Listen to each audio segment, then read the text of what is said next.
In the summer of 2019, 3 sewer inspectors filed a report about a room that shouldn't exist. 2 of them retracted their statements within a week. The third stopped talking altogether. This is the story of what's underneath Lincoln Elementary and why the county quietly resealed it 11 days after it was found.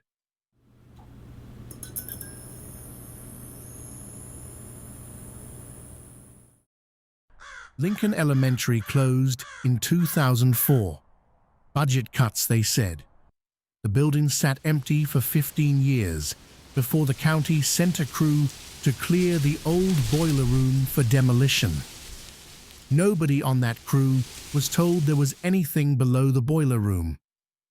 What they found wasn't on any blueprint. Behind a false wall in the boiler room, a hand-cut opening and a staircase going down further than the building's foundation should allow. At the bottom, a straight concrete hallway, exactly 60 feet long.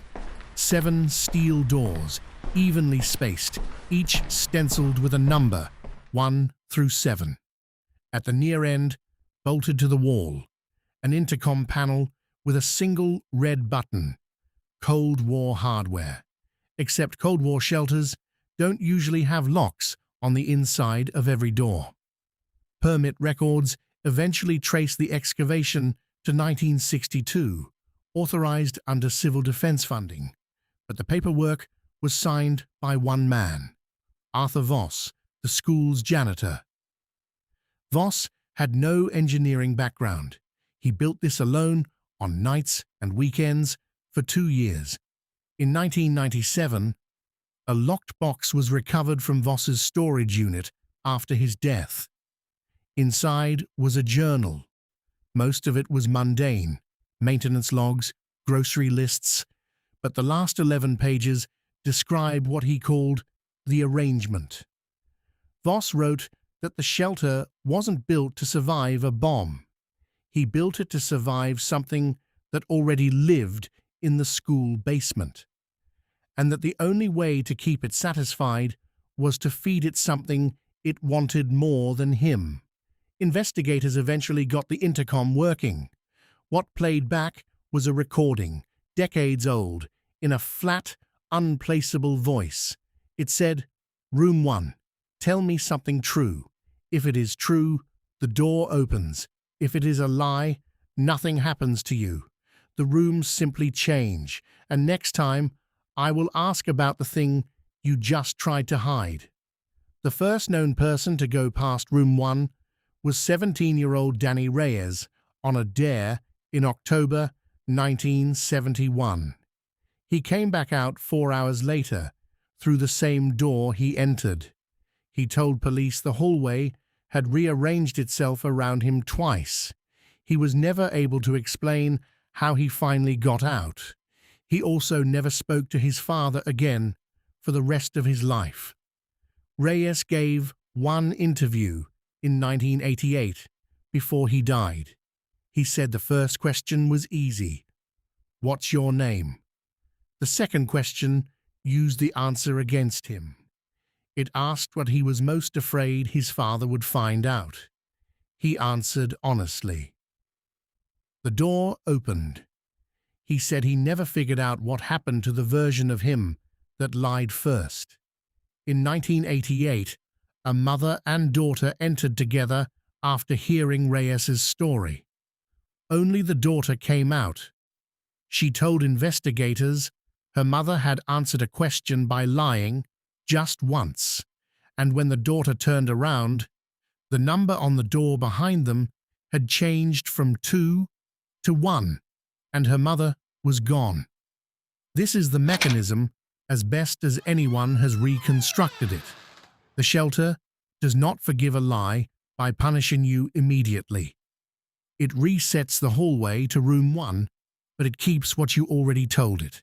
Every subsequent attempt asks a harder version of the same question, sharpened by your own prior answers. The deeper you go, the more the shelter already knows about you. By 1994, County records show at least 6 documented entries. Only 2 people are recorded as having reached room 7. Neither of their statements about what's behind that door match each other. Both refused to go back. One moved out of state within the month. After a 4th disappearance in 1996, the county quietly sealed the boiler room entrance behind a new concrete wall. No public explanation was ever given. The school stayed open for another 8 years until budget cuts closed it for good in 2004. The shelter sat forgotten under a locked room, inside a locked building, for 15 more years, until a sewer inspection crew broke through the wrong section of pipe in 2019. 2 weeks after the 2019 discovery, and against the explicit advice of the county, an independent investigator named Elena Vartan went in alone with a chest-mounted camera. This is her footage. It is the last recorded material from inside 7 doors. Found footage begins. Elena reaches the intercom. The recording plays. She presses the button and says her name.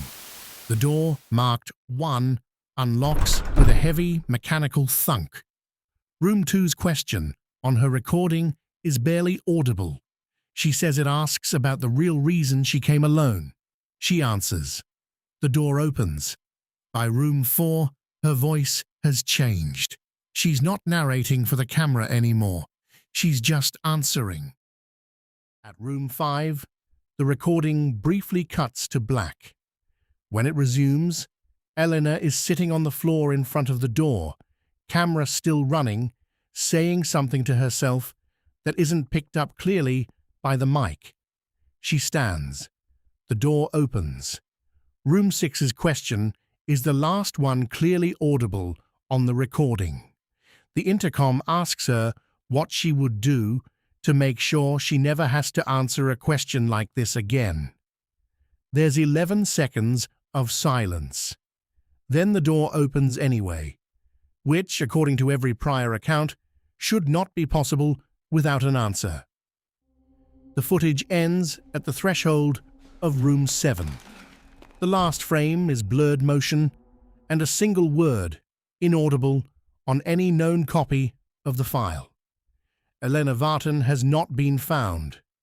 Her equipment was recovered outside the shelter entrance, powered off, 3 days after her last contact with anyone.